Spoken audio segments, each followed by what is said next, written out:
Good afternoon, guys. Ito naman ang ginawa ko ngayon, power lunch.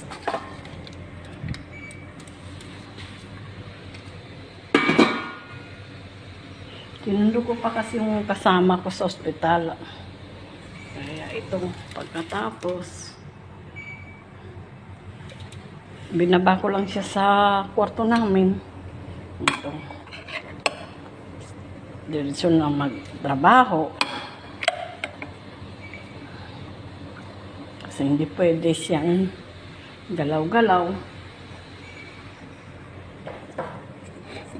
Ayan. Ito ay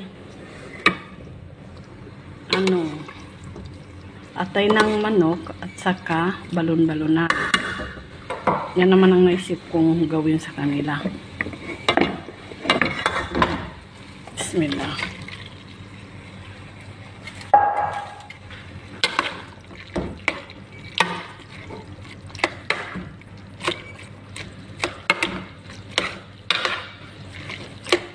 Kaya lang dito kasi kung anong gagawin ko, anong niluto ko sa kanila, no comment.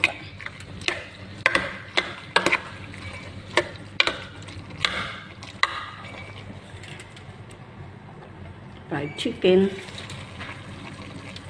macaroni.